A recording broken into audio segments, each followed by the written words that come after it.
well as a volunteer for MAPS Canada. We are extremely excited to have you join us for our third episode of our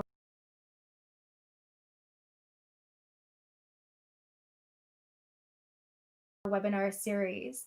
Throughout the next few months, we have an amazing selection of speakers, luminaries, scientists, doctors, and visionaries lined up for you. We've gathered some of the best in the field, 11 additional speakers to be exact, to share some important information and their take on the psychedelic renaissance. For those of you who are joining us who are not familiar with MAPS, I'm happy to share with you a brief introduction.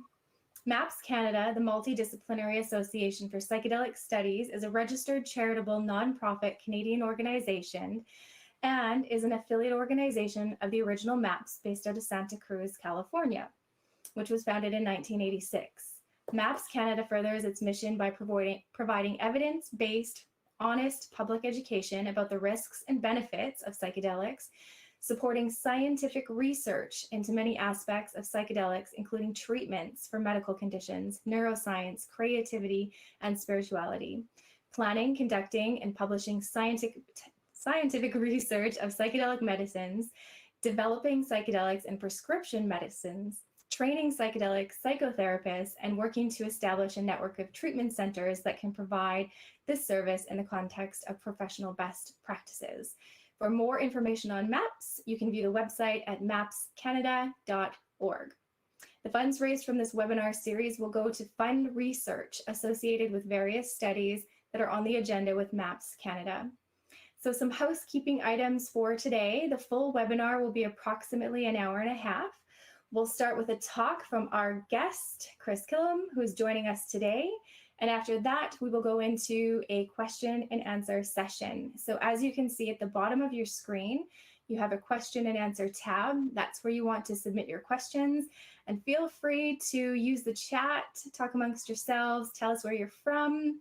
We have a wide array of people today. We have New Brunswick, we have California, we have Toronto, we have Vancouver, Colorado, and I believe I even saw Toronto, Brazil, Ottawa, Santa Cruz, Peru, and Oregon, Amsterdam, Mexico. So glad to see Florida. Glad to see everyone on today. Thank you guys for joining us. So without any further ado, I'd like to introduce to you medicine hunter Chris Killam. Chris is a medicine hunter, explorer, lifelong yogi, psychedelic advocate, and media personality. He has investigated medicinal plants among indigenous people globally for decades, from Siberia to the Amazon to the Congo. The author of 15 books, including the international bestseller, The Five Tibetans, Chris has appeared in over 2,000 radio and 500 TV programs. The New York Times calls Chris part David Attenborough and part Indiana Jones. In this episode, we will explore how psychedelics allow us to explore the landscape of mind, spirit, enjoying visions, insights, and revelations otherwise obscure to us. Especially potent experiences lead to the classic mystical experience in which time, self-identity, and all sense of separateness cease. This breakthrough consciousness is bold, transformative, and enlightening. Please help me welcome Chris Killam. Oh, thank you so much, Shannon. It's a lovely intro. And hello to you all out there. I'm looking at the scrolling list of people and where you come from. It's a great gathering. I will tell you that between the time I was listening to the description that you just read of my talk, and I do remember writing it, but between the time that I wrote that and now, I kind of took it a little bit to a little bit of a left turn with this, and so I kind of want to lead into that a bit. Over the, well, really since the late 1960s, I've had an involvement with psychedelics, starting with LSD and, including but not limited to peyote and San Pedro, a great deal of ayahuasca.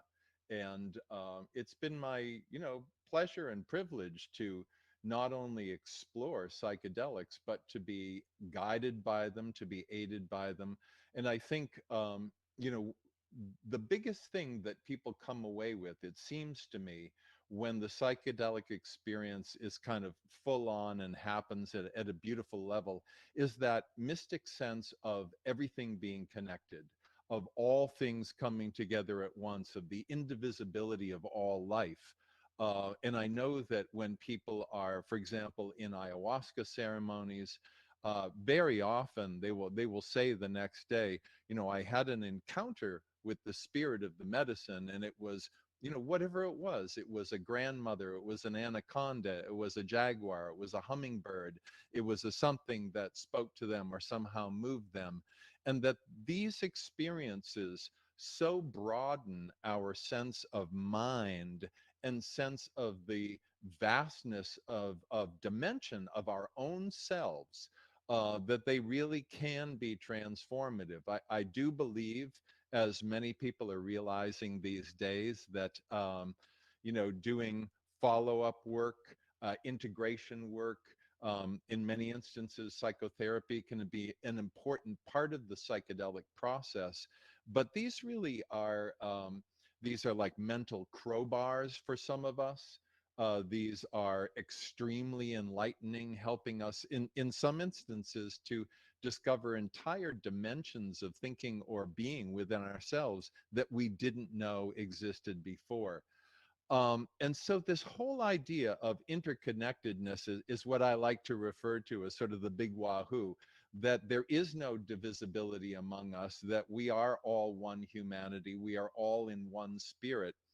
But also, it's the case that with medicinal plants, whether you're talking the plants that make ayahuasca or kava or peyote or San Pedro, the mushrooms, which are not plants, but they're fungi, but they're certainly included in the category.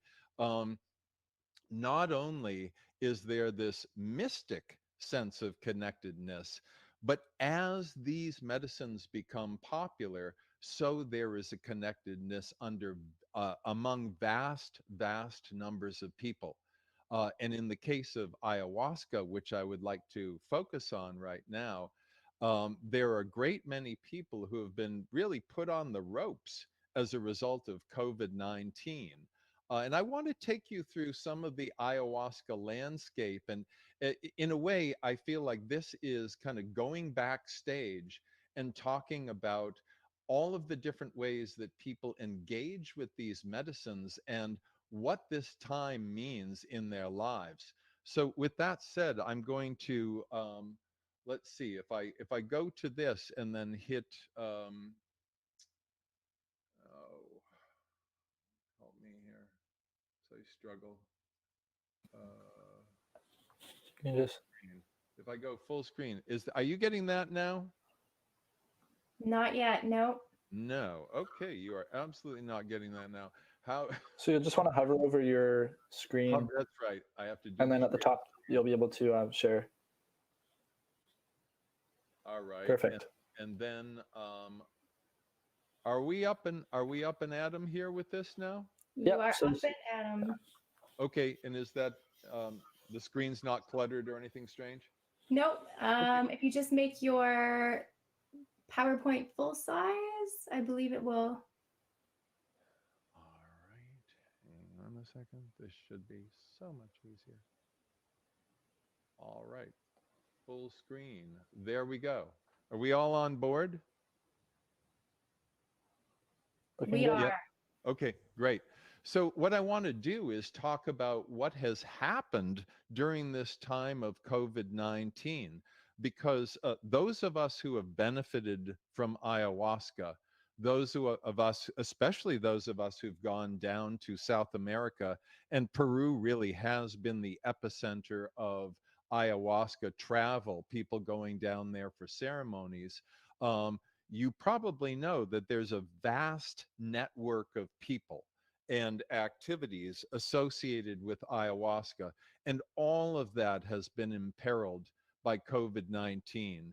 Um, it, from January 2018 to April 2019, I did a sustainability project with my Peruvian team investigating the actual source and supply of ayahuasca vine, and this was focused in Loreto um, and Ucayali departments. And you can see on this map here, Loreto is the area of Peru that contains Iquitos, and Ucayali department is the area that contains Pucallpa.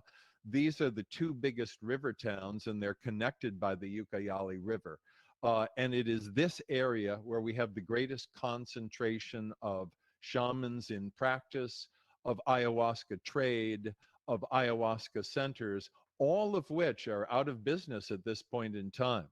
I want to acknowledge Maria Sina, who in 1997, when I was living in Brazil on the river with natives there, I met. She was 103 at the time. She was really the shaman's shaman. The other shamans in the area all went to her when they had needs and had problems. And she had not met me before, and we had no prior communication, but she sat down with me, excuse me, and she talked with me about my work as though she knew it well. And she said, "You bridge the worlds, and this is important for you to do, and you need to tell people about each other." And even though I had been doing that in my work up until that point, it really galvanized my sense of purpose in terms of telling people about each other and trying to foster greater understanding among people. So I've done a lot of presentations on indigenous native people that I've met in Ghana or Siberia or the hill tribes of Thailand or whatever. But I really have spent a great deal of time in the Amazon, about 35 different missions there. So a lot of my Bridging Worlds really does relate to the people and the activities there. There's been a lot of speculation about the supply of ayahuasca vine. Um, and it was really this speculation that led me to decide that I wanted to do a sustainability survey. I had a very, very good team of people in Peru. And as we went around, what we discovered was a vast network of people. Uh, People growing ayahuasca, people harvesting it, people transporting it, people assisting in the harvesting, boating, motorized transport, making ayahuasca to sell, all different things. And then the support services that spring up around the areas where the ayahuasca centers are in operation, including restaurants, etc. All of this has been completely changed by COVID-19. Right now, all of this activity has been suspended. And for those of us who have benefited mightily from ayahuasca, who've been to Nihui Rao or Temple of the Way of Light or Ayahuasca Foundation or Blue Morpho or Aya Madre or Dreamblade or any of the centers in operation that do a good job, we also owe a great deal to the entire cast of people behind the scenes that we may not necessarily even meet in our journey. The initial part of this project, which was a 4-part project, was published in Herbalgram, which is the Journal of the American Botanical Council. So here's my team in Peru. You have on the left Jaime Baca, who is a boatman, who is one of the most seasoned people in the entire area of the Ucayali River. You have Kleylie Vargas, and she is an agroforestry engineering student who's close to finishing her degree. And in the blue shirt, Sergio Cam, who runs an herbal business called Chacruna's Trading, and with whom I've traveled since 1998 all over the Andes and the Amazon. We've probably investigated 15 or more rivers together.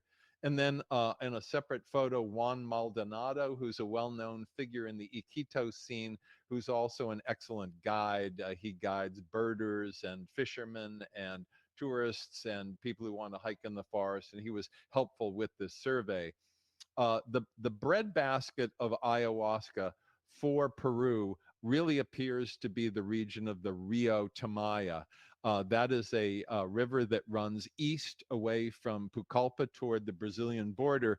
And it's an area rich in ayahuasca and traffickers and loggers and robbers. So it's an interesting spot. And this is an aerial view of Lago Imiria. It is a beautiful natural area. It's largely unspoiled, tremendous amount of wildlife. And it is from here that almost all, not all, but almost all of the ayahuasca vine that is used in the Pucallpa area and also in the Iquitos area and beyond, this is where it derives. Additionally, if you can see on this other photograph, you have Lago Imiria, that's Lake Imiria, on the top of the picture. And beside it, even somewhat more remote, is Chauya. Chauya is even harder to get to. Sometimes the waterways to Chauya just disappear entirely for days at a time because they're floating islands of vegetation that open and close. But this is where, to this day, vast untapped tonnage of forest ayahuasca still exists, all ages, from 5-year-old vines to 85-year-old vines.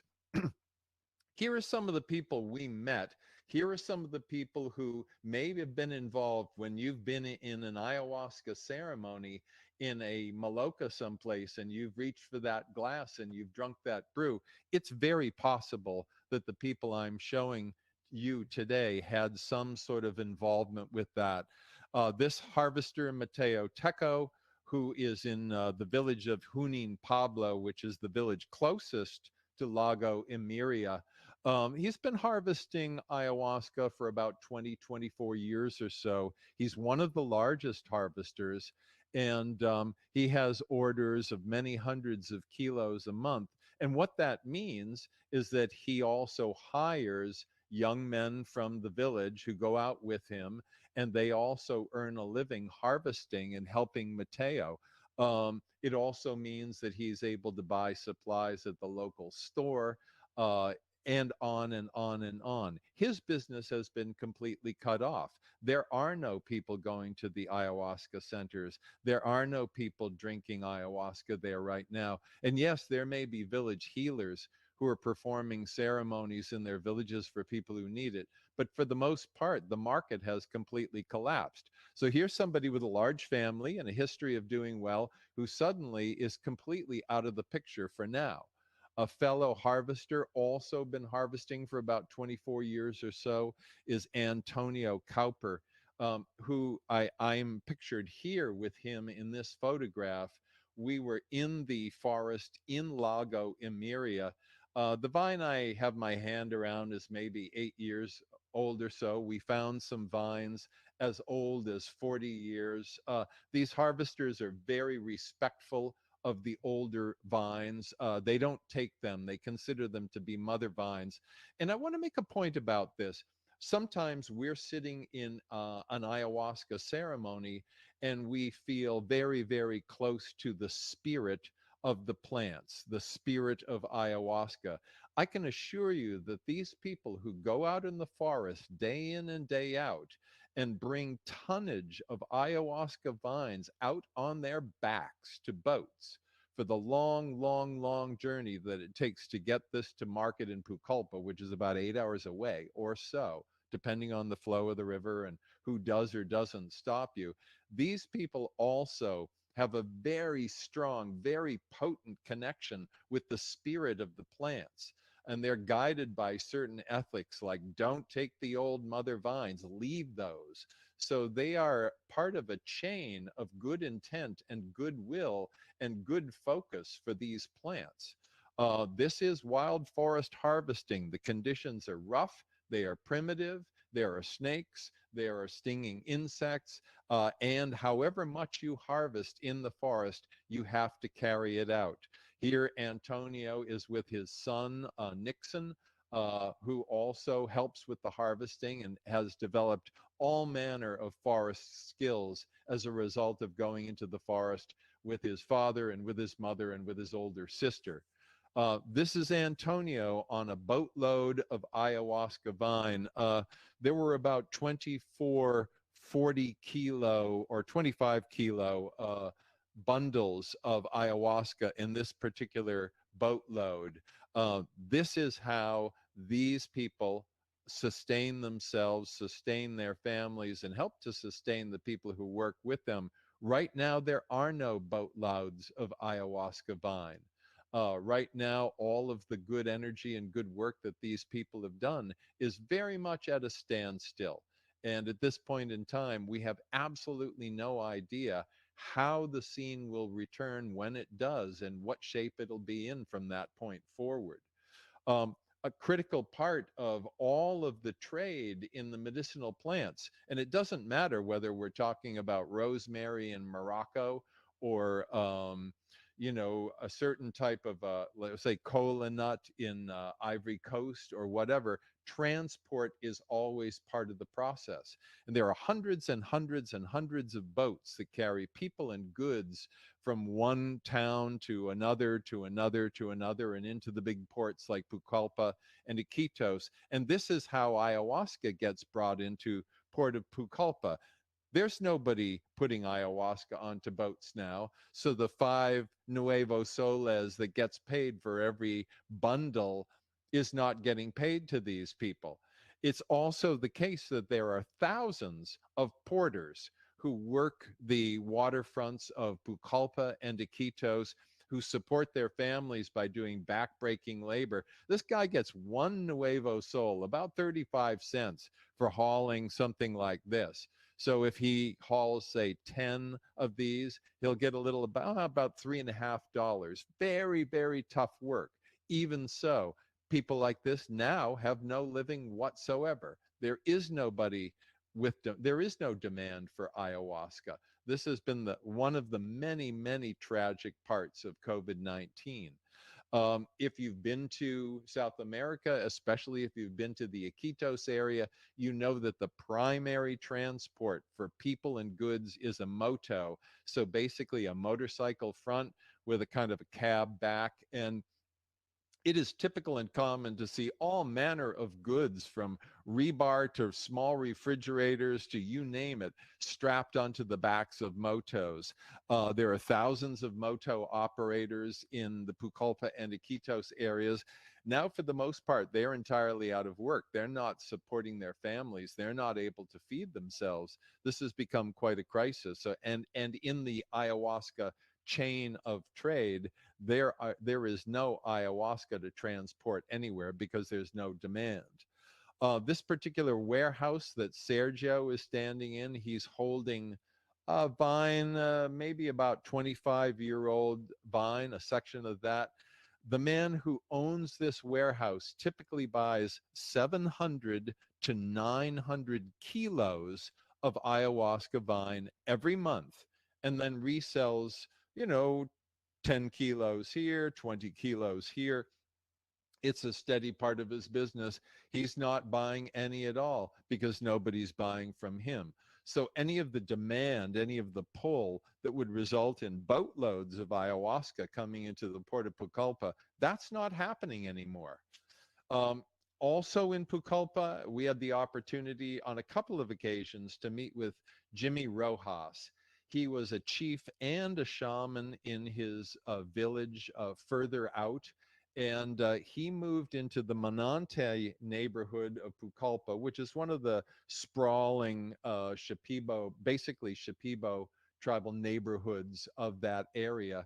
And for the past few years, he's been making 30 or 40 liters of ayahuasca every month that he sells to 2 different centers up in the Sacred Valley. But they're not open because nobody's going to them. So there's no demand. So he's not making 30 or 40 liters a month. So he doesn't have a way to support his family now. This is one of the continuing tragic parts of this whole COVID-19 scene. And we're connected to these people. If we've drunk the medicine, if we've sat in ceremony, we are connected by that vast dendritic web of life to these people. They have actually made a difference in our lives and experiences. Shaman Wiler Noriega, a longtime friend for many years, works and lives in the village of Lamongema, where he has a retreat center there. He also makes a very, very concentrated ayahuasca. You look at this ayahuasca, it looks like chocolate pudding. It doesn't exactly taste like chocolate pudding, although I have to say that it is so concentrated that it does have a little bit of an almost a burned chocolate flavor. It's not that bad, actually. I mean, not that bad is high compliments for the flavor of ayahuasca. Um, he's had steady demand for this, shipping to the international market. All of that is gone now, just blown away with COVID-19. In Iquitos, you have a woman named Elizabeth Bardales, and she is one of the most ingenious people I've met in that entire region. She has an herbal manufacturing business, so she's extracting botanicals of all different kinds. She's extracting cat's claw. She's making different combinations of botanicals. And she is somebody who people who make ayahuasca can bring their ayahuasca to, and then she concentrates them down into bricks that are almost completely solid. And if you see this neat little stack of Tupperware containers, each one of those is a brick of ayahuasca, different weights and different sizes, concentrated to about 10 or 15 times concentration. So you put these in water and you basically rehydrate them, and then you have a large volume of ayahuasca. This has revolutionized shipping ayahuasca out of Peru. But right now, of course, Elizabeth doesn't have any business. She has almost no business, but neighborhood business for the herbal store that she has that sells hundreds and hundreds of herbal products and formulas from plants from all over the Amazon and from suppliers from all over the Amazon. Now that that business has fallen largely apart, um, she has little demand to order more medicinal plants from these people. And also, she's not getting the business to make bricks of ayahuasca because nobody's really shipping out right now. Here you have at both Los Cielos on the left, which is outside of Pucallpa, a couple hours, about 3 hours outside, and El Purguero, which is outside of Iquitos and south of Iquitos. You have large batch making of ayahuasca. In the case of Los Cielos, they make about 100 liters at a time. It's an enormous labor. It takes them about 11 days to do it. They have really brilliant ayahuasca. They have a super high concentration of chacruna in it, the highest concentration I know of. Uh, Pretty much everybody gave me their recipes and formulas for making ayahuasca, and theirs was particularly bright as a result of all the chacruna. Um, but in both cases, in Los Cielos and El Purguero, excuse me, they were making very large amounts of ayahuasca for a long period of time. And now they're just not doing that because there is no demand. People aren't going to either center. And so all this activity and all of the staff and the support people and everybody who's part of this, they're all out of work right now. There is a place outside of Pucallpa, excuse me, called Vivero Ucayali Rainforest. And this is a large and very well managed seedling garden. And they have seedlings for a pretty broad variety of rainforest trees, vines, ornamental, decorative, and medicinal plants of all different kinds. And here I am with ayahuasca vine seedlings, which they had been doing a very brisk business in right up until the time of COVID-19. But because the market has basically collapsed because businesses have been closed, they really have little or no demand for their seedlings. So fortunately, they have healthy plants and they can tend them and they can keep them watered. But this whole part of the business of getting these plants started for those people who are cultivating ayahuasca, and there are many people cultivating now, this has temporarily just kind of in a coma, if you will. If you go south on the Nauta Road out of Iquitos, one of the places you get to is Sachamama. This is run by Francisco Montes, and he has been there for about 35 years.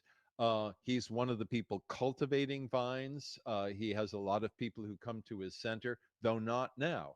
He has a lot of people who also come to his really beautiful visionary art gallery, but not now.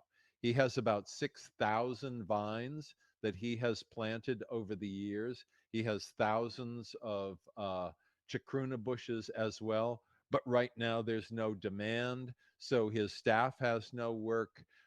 He's not supporting his family by doing ceremonies and having people at his site anymore. People aren't going to his gallery. So this whole particular uh, all the way down the Nauta Road, where you have, about 120 or so centers, none of them are in business right now. Ronnie Wheelock, who is a relatively well known, referred to as the Gringo Shaman, was featured on Lisa Ling's CNN ayahuasca special, seen here with a 20-year-old vine. When I went to see Ronnie, he had completely gotten out of buying any vine or chacruna from anyone else. He has enough now to make about 1,000 liters of ayahuasca and has a good plan for doing that. But now there's no demand. Now nobody's going to his centers. Now nobody's buying ayahuasca. He's not making ayahuasca. There's nobody to sell it to. Some of the local shamans in small villages are still doing ceremonies for people who just plain need healing, who are locals. This village shaman on the left, Julio Siri, was in the village of San Rafael, about 20 minutes, 25 minutes boat ride north out of Iquitos. Uh, and you can see him working on actually working on Juan Maldonado, doing a ceremony on him. So the local shamans are still getting a little bit of business, as they do for people who need healing, need guidance, need vision, whatever. But that's it. He's self-sufficient. He's not buying or selling any of the plants that he uses, so he's not really a participant in the economy, except that he charges for his services. But healing centers are all closed down right now. This is Aya Madre with Estela Pangoza, south of Iquitos. Uh, at Nihuirao, which is also south of Iquitos, we have on the left Heel Bear, he is one of the proudest ayahuasca makers I've ever met. Makes a phenomenal pot of brew, makes it remarkably strong. Sometimes he'll look at you and say, "Great visions tonight," meaning he put in extra chacruna. He's got no job right now. The support staff, and it takes a good number of people to support a place like Nihui Rao because it's popular and gets a lot of business. They don't have any work right now. There's nobody going there. So they're not supporting their families. They're not putting money into their communities. They're in great trouble right now.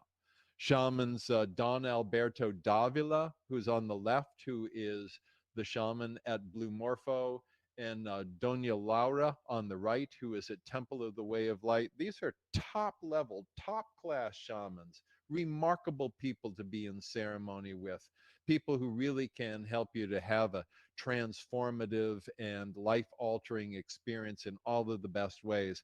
They're not doing anything now. They don't have people coming to them. They're not leading ceremonies except for what local people might need. And the whole flow that they've had going, serving the needs of pasajeros, serving people who've been going down to South America for various personal reasons, that's over for now. We don't know when that's coming back.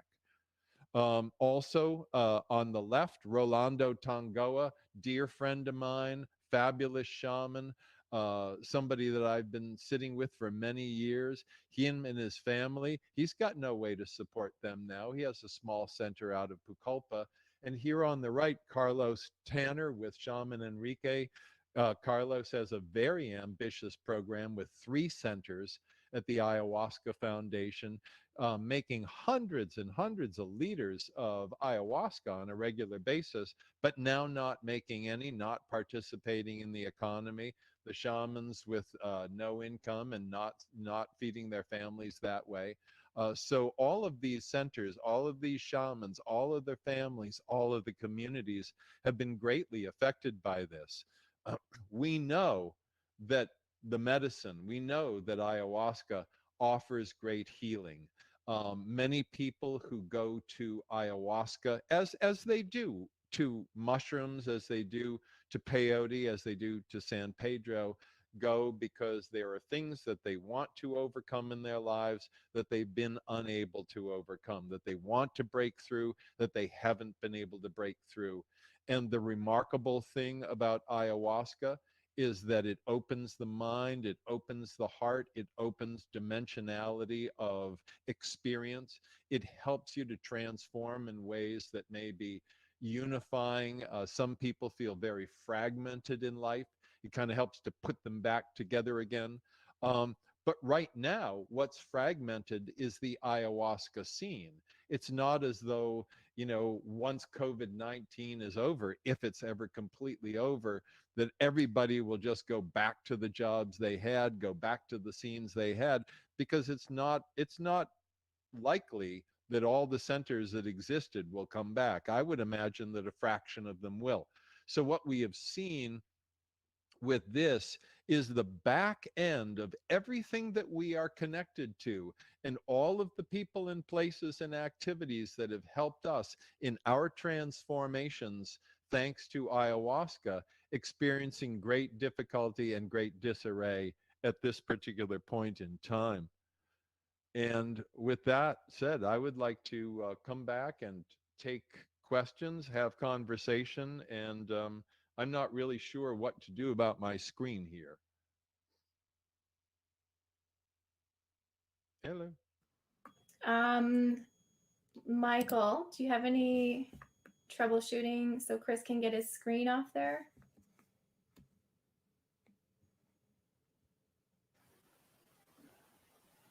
Yeah.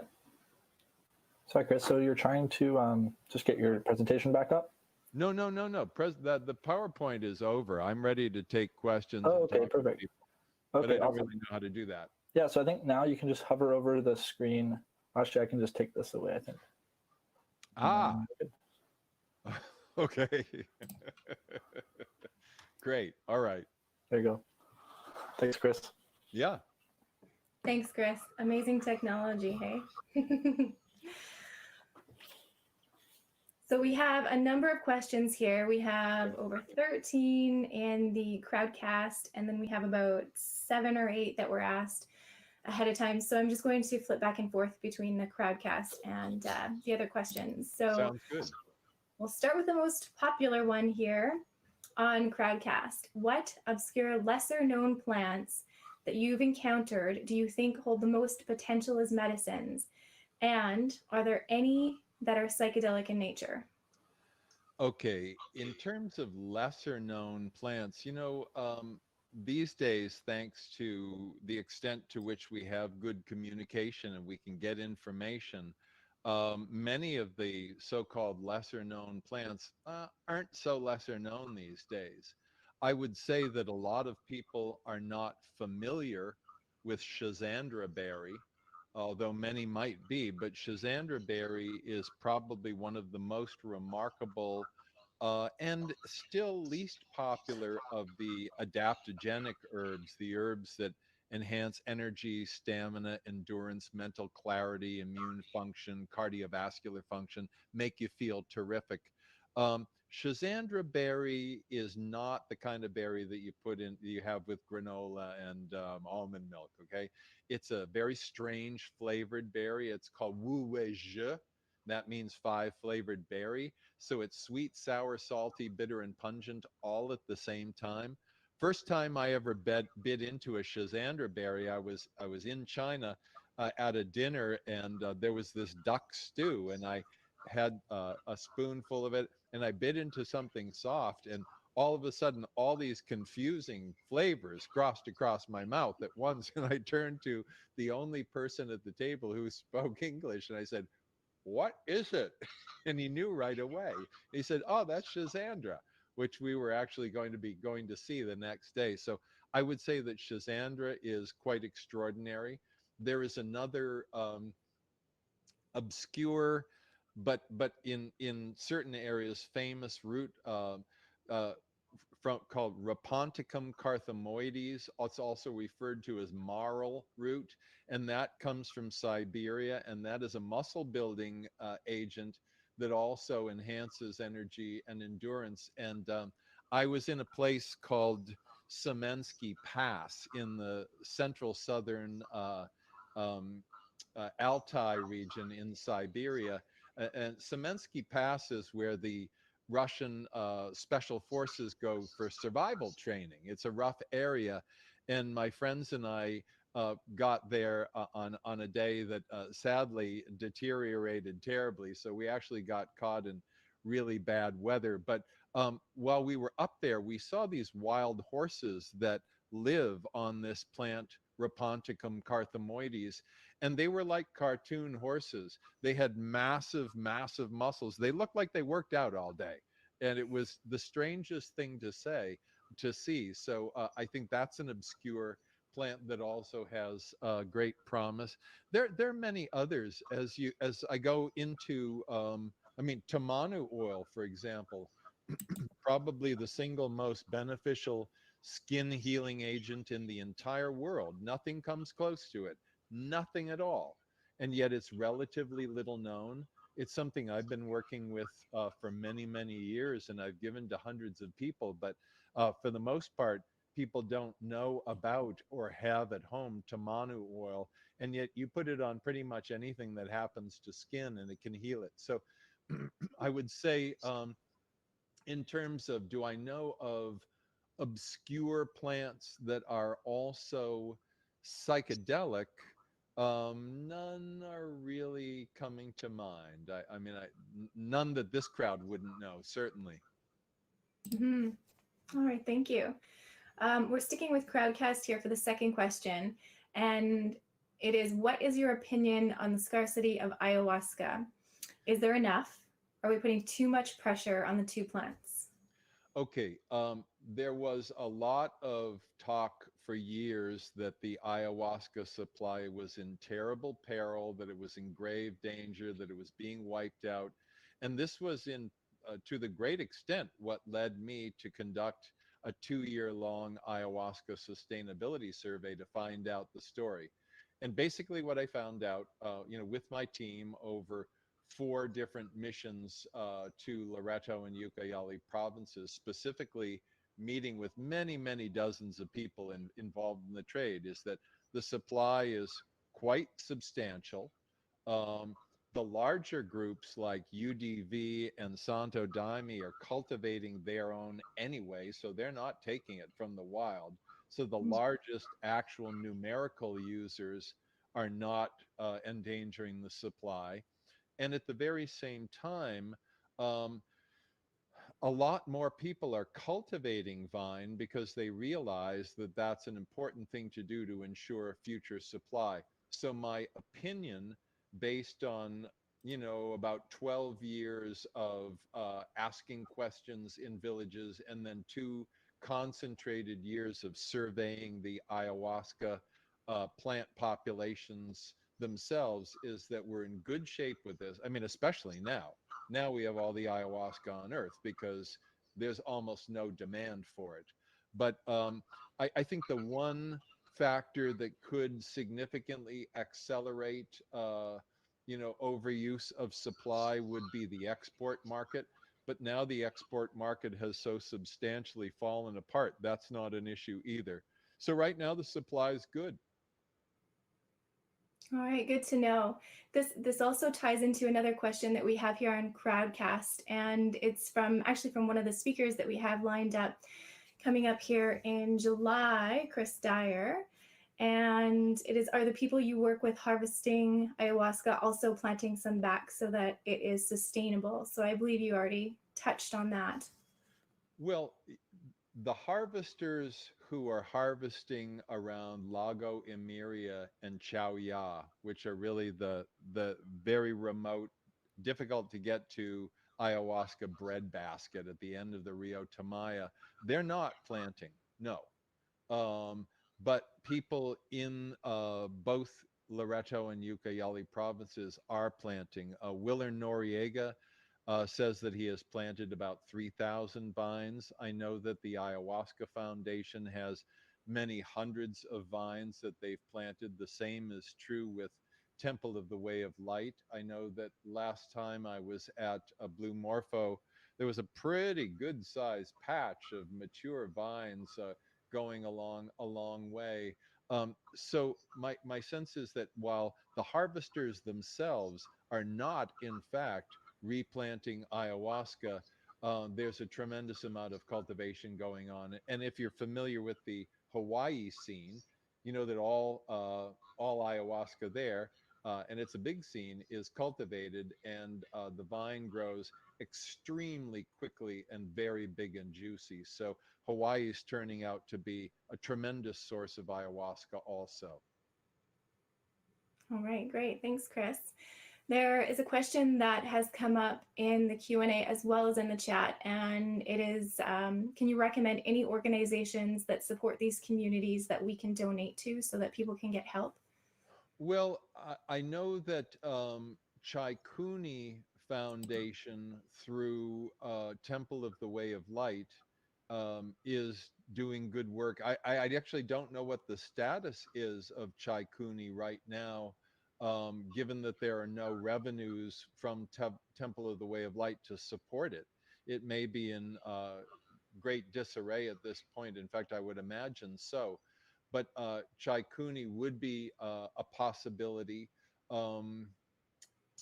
You know, even designating Iquitos area or Pucallpa area Red Cross activity. I mean, these, you're talking, you know, hundreds of thousands of people who are quite a bit on the ropes. In the case of Iquitos, you have about 475,000 people in the area.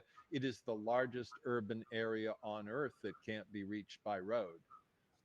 And I know that aid organizations like Red Cross are working there.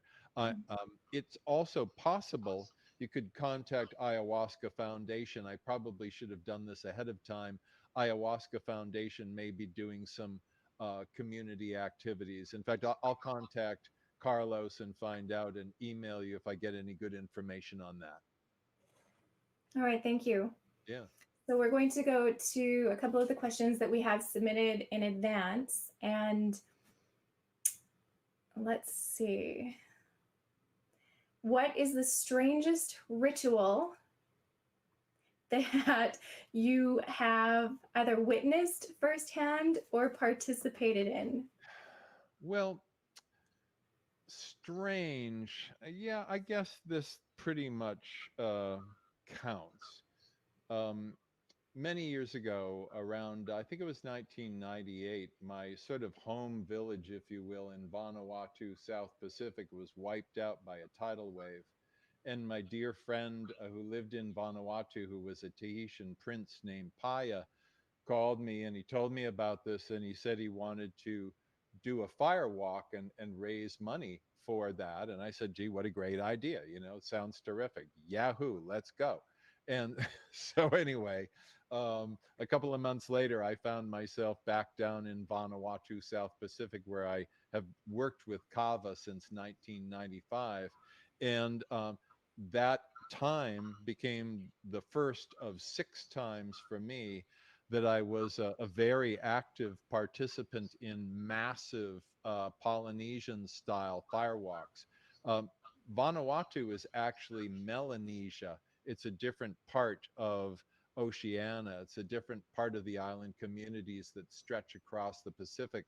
But my friend Paya was Tahitian, Polynesian, and he brought firewalking to Vanuatu. And these are not backyard empowerment workshops where you burn some wood and then you put the coals out on the lawn and you walk on them. And I respect that. Fire is fire. But these were 35-foot long, 15-foot wide, 4-foot deep pits filled with 50, 60 tons of wood and then covered with large river stones that would turn red hot that you could flash fry steaks on by the time it was time to firewalk. And I have read and I've been told that you know, you need a special state of mind, a Zen mind, or some complete nonsense like that to firewalk. And the truth of the matter is that every time I firewalked, and I was, you know, in 6 of these events, walking several times a night each time, I was nothing but terrified. The idea of stepping into a roaring inferno of fire onto red hot stones in the dark of night when there are fire holes between the stones and you have to somewhat slowly and carefully make your way across the pit so that you don't die. You know, I'd never got into a Zen state, but I would say that the entire atmosphere of doing that, it takes about 2 weeks to prepare these things. The largest one we ever had, we had 1,000 people. Smallest one, I think maybe 600 people. They would pay $3 to come and have a feast afterwards. We had tons and tons and tons of food. Um, and it was a magical experience. And the last time I firewalked, when we were preparing to go over to the field where the fire pit was and all the people were waiting for us, as we walked away from Paya's house, we had not drunk any kava, we had not done any drugs, nothing. The entire area around me became this huge corridor of Polynesian and Pacific warriors and gods that just appeared in the air. And I was completely not expecting this. I was very much unprepared for this. Um, but these huge heads of these warriors and gods. And as we went along, going out to make our way to the field, wearing these robes of auti leaves covered with coconut and tamanu oils, and our bodies completely slick with oils that we'd been rubbed down with as the leaders of the firewalk, I realized that these were all saying goodbye to us. Mm. And that was the last firewalk, and it never happened again. Wow. Wow. Thank you for sharing that. Sure. Speaking of Vanuatu, that leads to another question. What is the most surprising thing you learned about the culture in Vanuatu? Well, I was just there right before COVID-19 got very bad. You know, I've been going there for 25 years. I'm a chief there. I was their honorary consul to the United States for a few years. I've had a deep involvement with Vanuatu. And I think the thing that first ever surprised me the most, that continues to surprise me, is the abject friendliness and gracious hospitality of the people there. The native people of Vanuatu living on the outer islands don't really have a lot. I mean, possession-wise, they're doing much better as a result of the kava economy, although COVID-19 has temporarily hurt that terribly. And Cyclone Henry that hit them very, very hard over a month ago has badly damaged the industry. But these people are pretty much the friendliest people I have ever met in my life. Quick to smile, quick to laugh. Mhm. One of the things that I love about them is they make constant fun of each other. So when the guy, like if I'm with a bunch of guys, they'll, you know, somebody will do something and everybody will laugh at that person and they'll make jokes. And then when it's time for you to be laughed at, everybody laughs at you. And there's never any sense of malice or meanness behind it, just good spirited humor. So I think it's the friendliness of them that continues to just completely gobsmack me to this day. I love those people. Mm. Wonderful. Thanks for sharing that. So let's hop over to the crowdcast again for another question here. And it's on ayahuasca. So if ayahuasca comes to the masses and demand increases dramatically internationally, do you worry about large corporations, aka big pharma, harvesting and damaging the culture and environment in relation to the current methods of harvesting?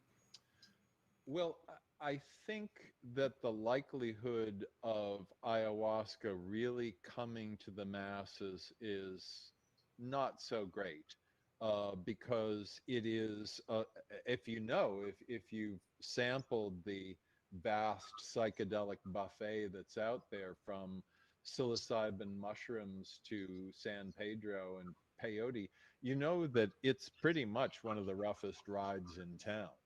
I mean, you know, I've never gotten sick on mushrooms. I've not wound up in the baño, you know, barfing my face off or you know, anything like that. You know, I've not been wrestled to the ground by a psychedelic anaconda that has pounded on my chest for hours. But with ayahuasca, I have. I do not believe it's going to become vastly popular that way. I do think that more people who have not tried ayahuasca will be interested in doing so, either because of the, you know, the very good positive information that continues to come out about it, and also because of some of the bizarre media like Kentucky Ayahuasca, which is a series, which is a kind of a real head scratcher. But those people get help.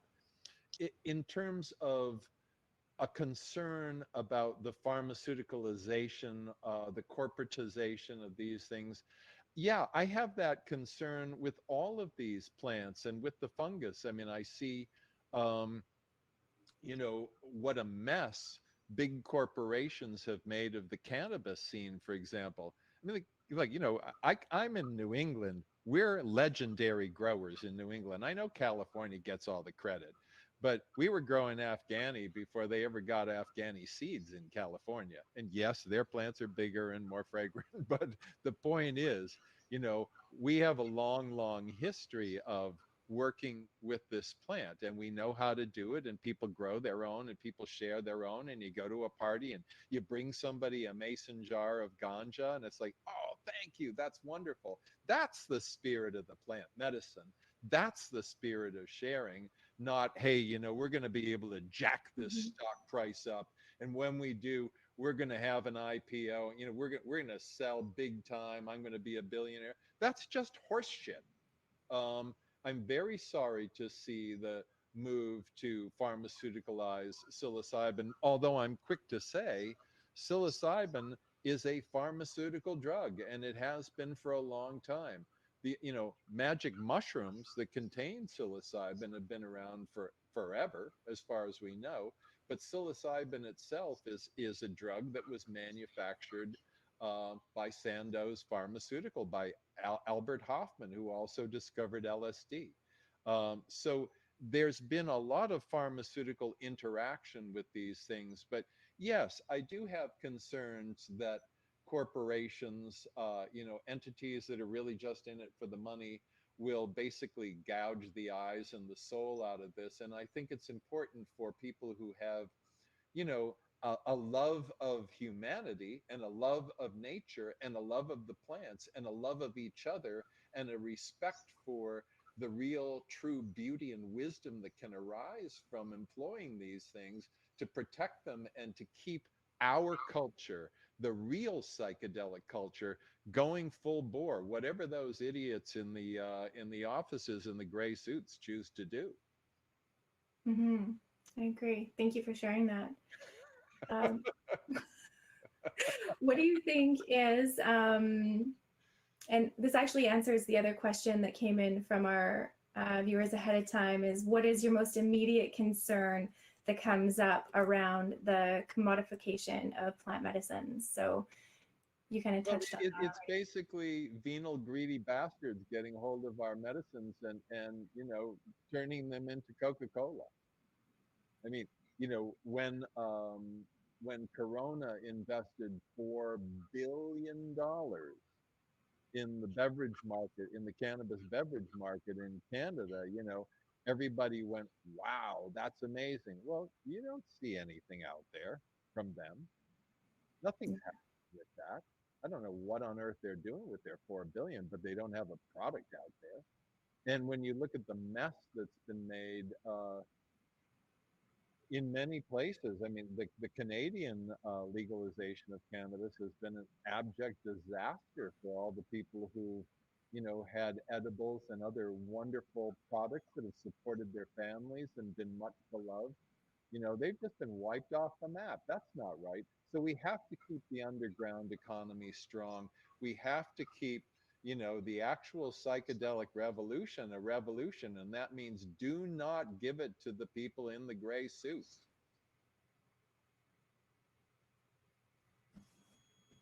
Thank you. Well said.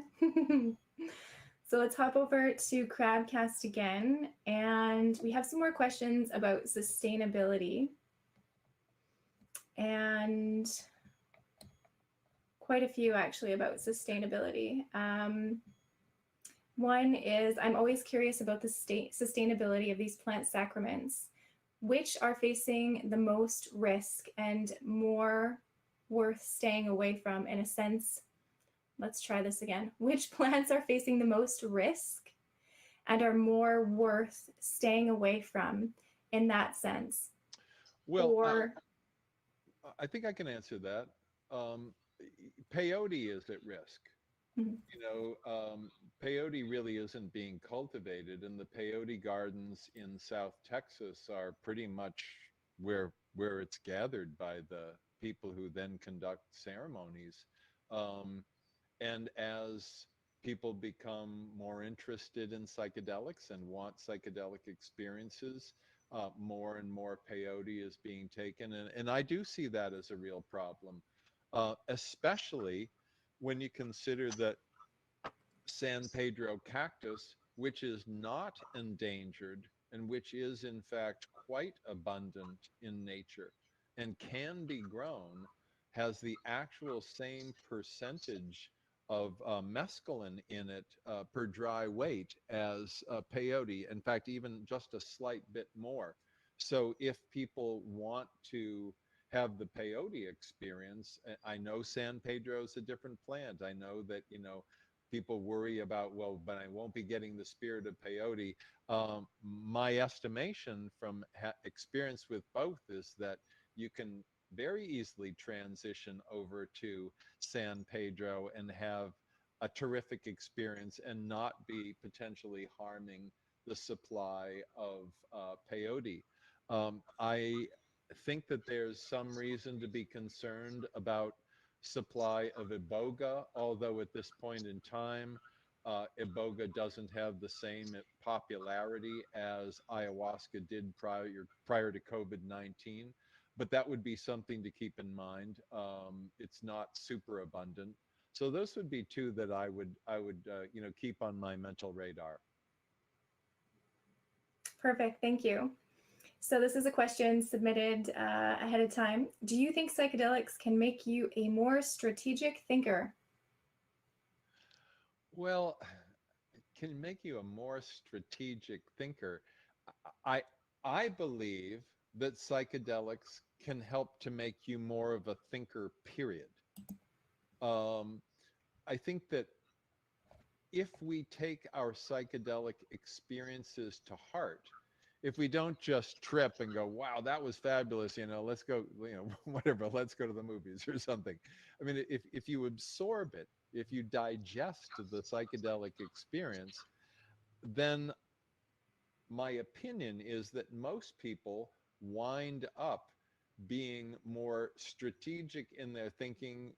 I mean, if they're inclined that way, because it helps you think more overall or think more clearly or consider more than you perhaps would otherwise. I don't think it necessarily means, you know, you make you a better hedge fund manager or something like that. But I think it enhances all dimensions of thinking. But I also love the psychedelics because they also enhance non-thinking. We have vast brains and vast minds. And a great deal of, we know, for example, when people take mushrooms, the activity in the frontal cortex actually goes down. You would think, oh, there'd be so much more. There's a lot going on inside as new neural pathways just kind of bubble up and people experience extra dimensionality of their own minds. So I don't even know how I got to, I don't even know how I got here. I was just having a good time. I completely forgot what you asked me. You're on a good track, though. You're on a good track. Is my trajectory kind of heading to the point there? Yeah, the question was, can psychedelics make you a more strategic right. thinker? Yes, but however, I mean, look, I've done plenty of psychedelics and I still digress sometimes so that I forget where I started. So yes and no, I think is a fair answer. I like that answer. Thank you. So, do you think there are fundamental differences in messages from different plants? Or does every plant share the same fundamental message? All plants carry life. All plants, do well when they have the right support around them. Do plants have different messages? I think we can come away with different things. I mean, for example, with ayahuasca, I have found my experiences with ayahuasca to be largely very intense and thorough. And ayahuasca makes me consider everything from hurts in my life that have held me back, maybe to things I've done that have been wrong with other people, to possibilities that I haven't thoroughly considered that might be worth pursuing. Whereas when I drink San Pedro, for example, which I do typically when I tend fires at parties and gatherings, I'm immediately delivered into a place of tremendous brightness and joy.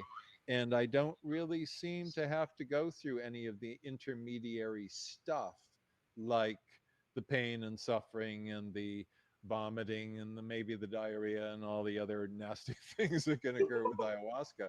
So I think the effects that they offer are quite different one from another. Ultimately, I think that they're all life imbuing when they're employed thoughtfully, and they expand our possibilities of mind and living, whatever the plant. Great, thank you. We're just going to touch back on a previous question real quick here. And it's the question, do you think psychedelics can make you a more strategic thinker? And when you had alluded to the fact that non-thinking is a good thing, can you maybe elaborate on why that is so important? Sure. And I will digress to start this. We have about 100 billion neurons in our brains. And that's a lot. That's a lot of neurons. Neuroscientists estimate that the number of possible connections between neurons exceeds the number of atoms in the universe. A mind-blowing idea. We theoretically, or we're brought up to assume that we use about 7% of our minds or our brains, but that's just horseshit from scientists who haven't figured the rest out. My sense, both from 50 years of yoga and meditation every day, and also generous employment of psychedelics over that period of time, is that one of the most gracious and lovely of all possible conditions is to dwell in a thoughtless state. And when when the ego is really broken down or burned to the ground or blown to pieces or dissolved or however it is that it happens to you, you may find yourself for a period of time just floating in a vast sea of consciousness with no particular thoughts crossing your mind at all. That is something you can also achieve in meditation, although it's a bit harder, but people do. I certainly do. And it is the non-thinking that gives you the fullness of all the possible connectivity of your mind, and also all of the connectivity of you and everything else. And you can't get that full sense of connectivity and that full sense of awe while there's a lot of dialogue and chatter going on. So the thoughtless mind is not to be confused with the careless mind. The careless mind, the person who doesn't care. But the thoughtless mind, when the mind is devoid of thought and you're still aware and conscious, that's really a gracious state that refreshes you, that revives you, that clarifies you, and also broadens your horizons in all kinds of ways. Absolutely. There's so many benefits that one can derive from that, right? To bring back into this world, to be a better person and more joyful, happy, etc. Do you believe that plant medicine is ultimately a benevolent force and that it is here to help humanity heal? Well, I don't think that the plants are put here to help us heal. I think that they do help us heal, but I don't, I'm not, I don't personally think that the world revolves around us. I do believe that plants fortunately heal us, and it makes all the sense in the world. We've co-evolved with plants for billions of years, where we share the same biology, the same antioxidants that prevent plants from premature destruction due to exposure to heat, light, air, moisture, and time do the same for us in our bodies. um, we have circulatory systems, and there are many tens of thousands of vascular plants. It, plants, we breathe the air that they let out. We eat them as foods. We make homes out of them. We make clothing out of them. We take medicines from them. So we derive enormous benefits from plants, and they from us when we propagate and care for them and further them in whatever environments we're in. But I do not believe that they were put here for our pleasure or our health. I think that we exist in a more co-equal, symbiotic relationship. And one of the big problems that we face as human beings is that we think we're the center of existence when we're so clearly not that at all. Absolutely. Have you ever encountered a plant medicine with a malevolent intent, in the sense where the consciousness within the plant does not wish for humanity to heal, but ultimately for humanity to destroy itself? Well, this is kind of a takeoff on some TV series over the past few years that have shown evil mandrake roots wishing people evil. No, I've never heard of a plant medicine that carried evil intent. I do think it's possible to be a malicious person and to put some of that malice into something that you prepare. I've met at least one person who I'm quite confident qualified in that way, but the plants themselves, no. I think that they, look, they're all competing and they're all coexisting in a vast and very complex ecosystem, and we're damaging that ecosystem as fast as we can, as hard as we can, in as many ingeniously evil ways as possible. I don't think the plants are the ones doing anything bad. I think we're the ones. Mm-hmm. Absolutely. Thank you. So back to Crowdcast here, we have a few more questions. And one is, how many cultures around the world have traditions that involve the use of ayahuasca or any other oral DMT preparations? Well, the employment of ayahuasca, at least until 15 years ago or so, really has been limited to Central and South America. So you don't have ayahuasca in other cultures. Um, so that, I mean, that's the extent of that. And what was the second part of the question? Or any other oral DMT preparations?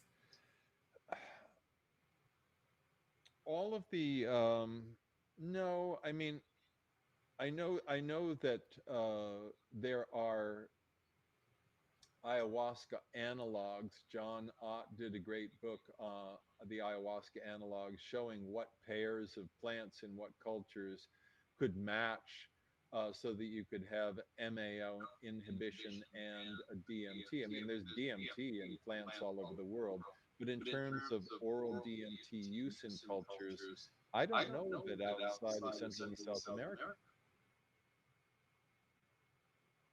That actually ties into another question that came up here as well. How many plants contain DMT or any other similar non-orally active tryptamines? How frequent is the presence of these compounds in the plant kingdom? There are many thousands of plants that contain DMT. They may do so in microscopic quantities, or they may do so in larger quantities. So we don't actually know how many plants do. In terms of similar compounds, I am not an expert on all of the different tryptamine-based compounds out there that might be psychoactive, but there are many. All right, thank you. Yeah. So we have time for about 2 to 3 more questions, and we have a few left on the crowdcast here. And this one is in regards to demand for ayahuasca, I believe.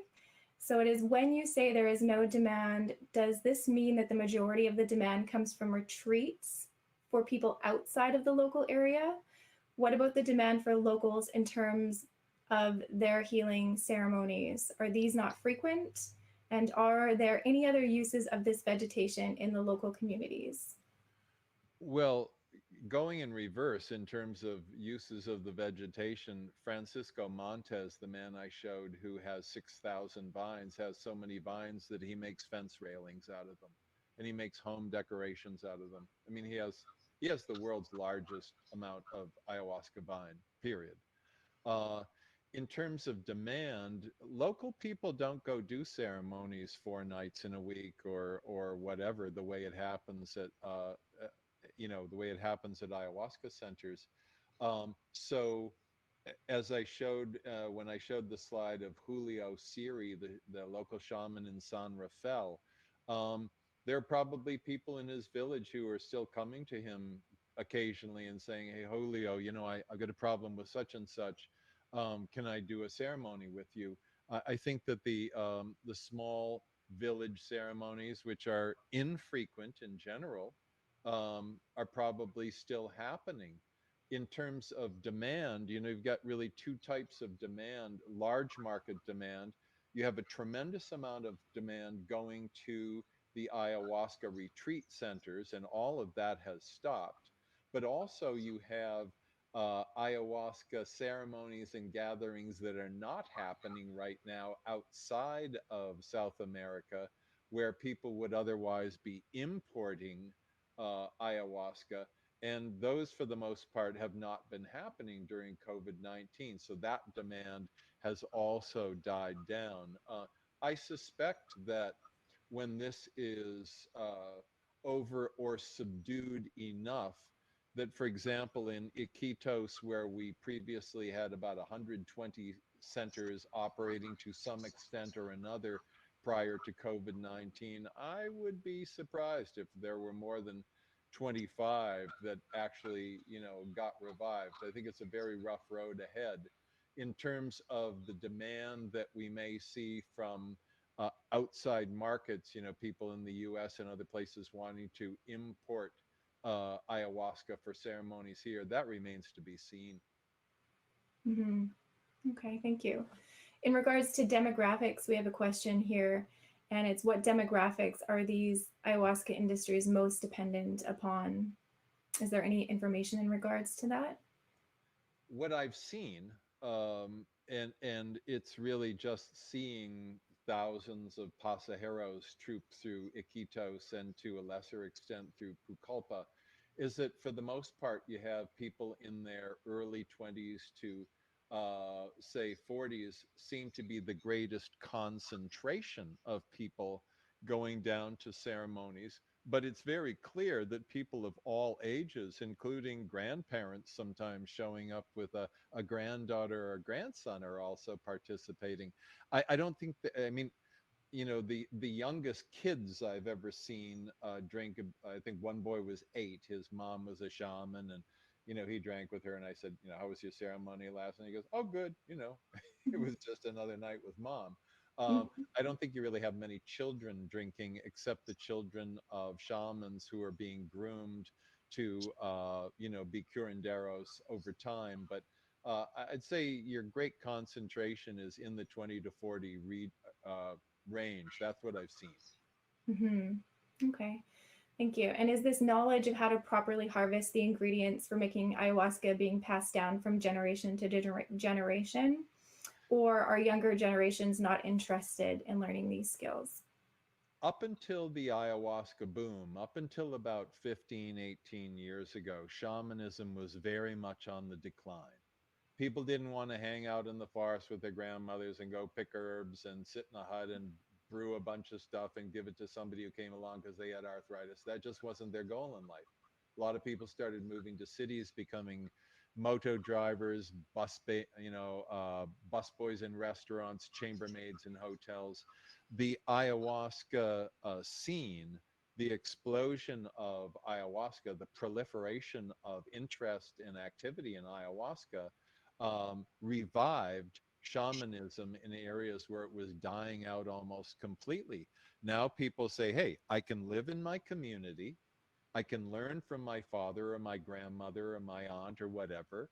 I can learn to use the medicines. I can make a living. I don't have to leave my friends. When I want to go into the city because I want to buy a pair of Nikes or a radio, I can go in the city and buy a pair of Nikes and a radio and then come back home.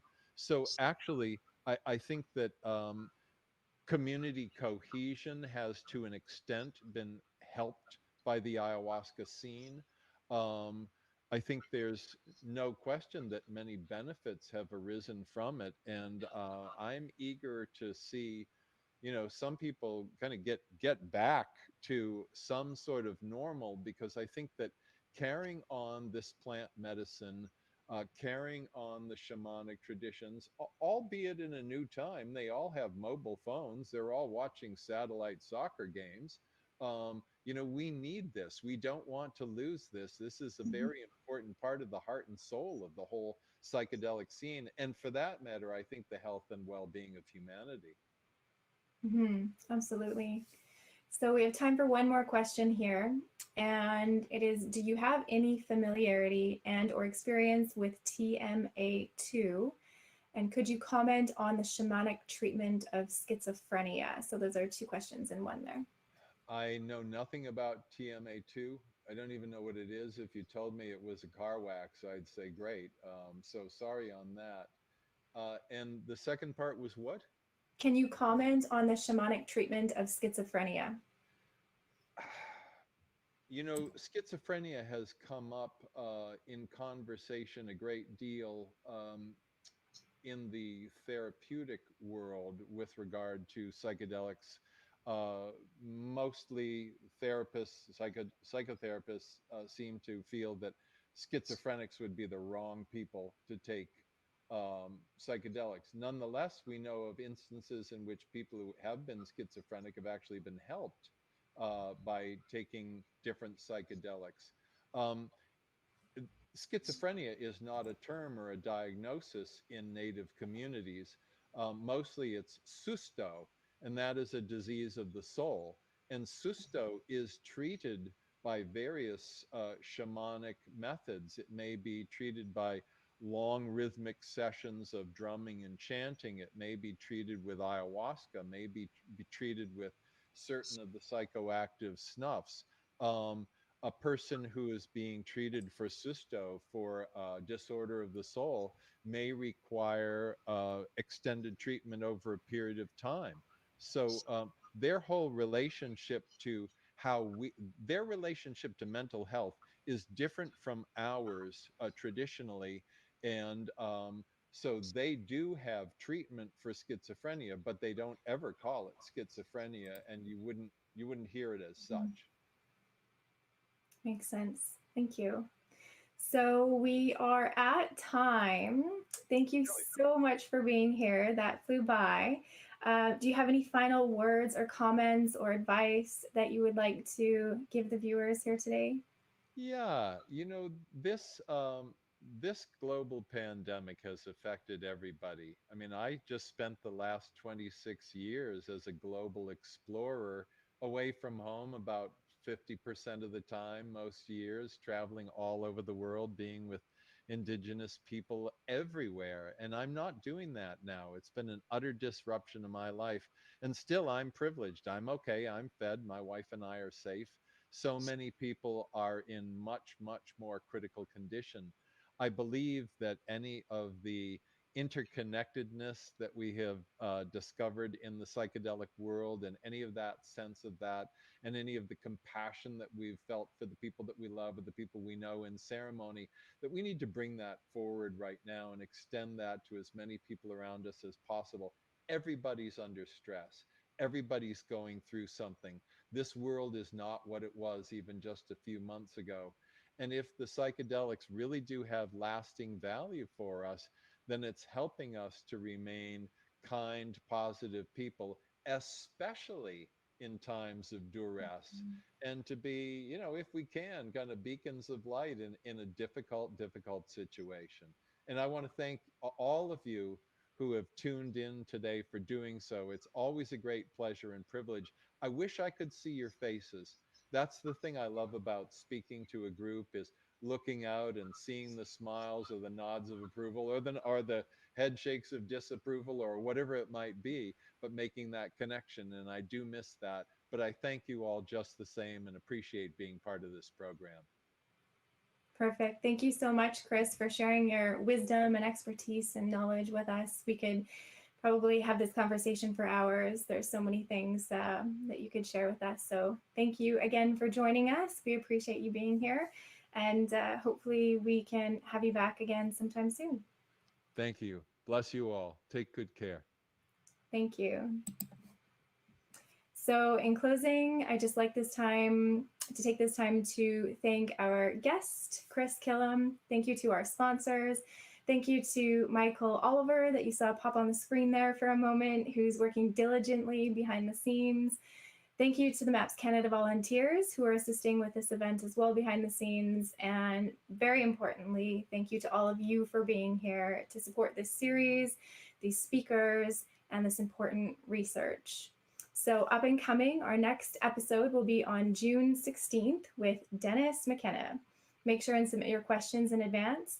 And our full lineup can be viewed on the webpage at mapscanada.org/webinar. We have 11 episodes remaining, and if you haven't purchased the series and would like to, you are able to up until the end of August, as all videos will be recorded.